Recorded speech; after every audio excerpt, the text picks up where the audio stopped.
Any parting shots, gentlemen? Anything finally that you would like Sinatra fans and people who are looking at this particular collection to know about that we haven't covered?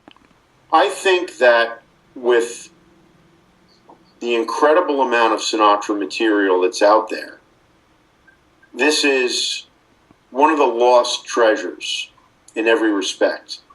We have a snapshot of American culture and Sinatra on the radio in his formative years. We have unrecorded songs that Sinatra never sang again. We have him singing songs that he sang otherwise with very different arrangements.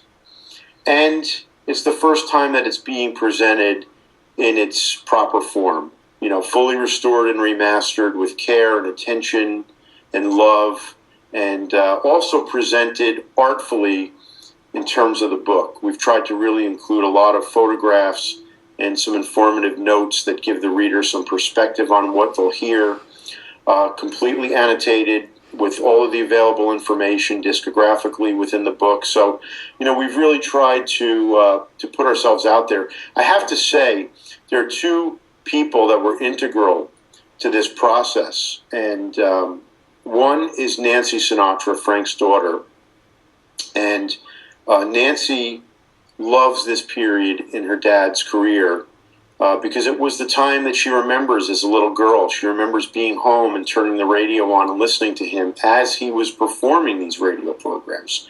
So when Nancy was saying "Goodnight, Moonbeam," he really was telling her good night. Absolutely. And we've tried to retain that charm and that love in this. And Nancy did a beautiful introduction for the box.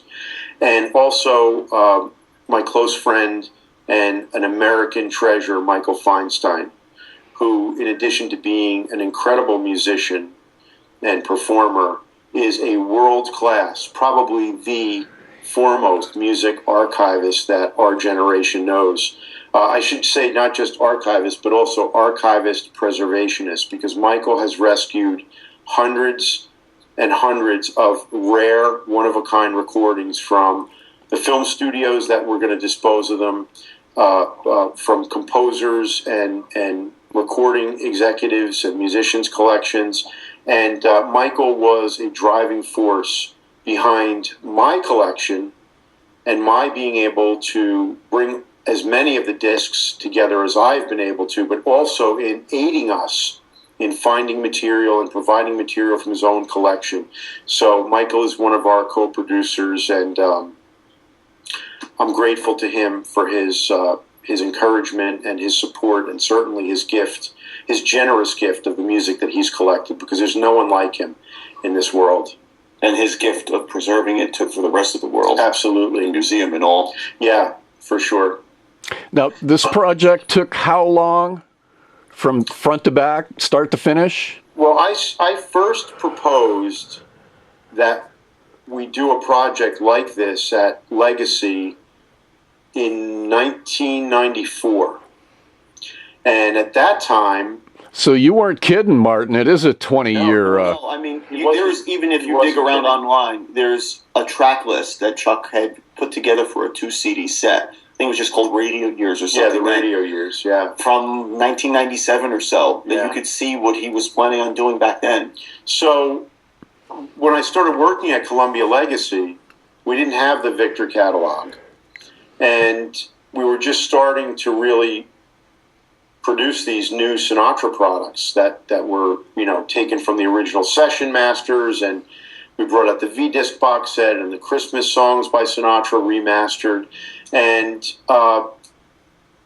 two of the projects that I, had proposed in 1993 and 94 were a Sinatra film recording package, which later became Frank Sinatra in Hollywood, which Didier Deutsch and I produced at Warner Brothers, and Sinatra, the Radio Years. And at that point, I still had not amassed the collection that I eventually put together. So my material was more limited in terms of what I had to rely on in terms of high-fidelity sources. So I originally conceived that as a 2-CD box set. And for some reason or other, that just kept getting put off. Like we decided to do something different instead of that.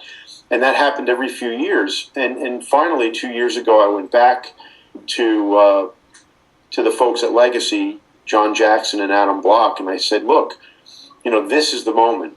I have 500 discs that I've amassed, and I have incredible resources from institutions and personal archives such as Michael Feinstein's and the Sinatra families. I think this is the moment to do this.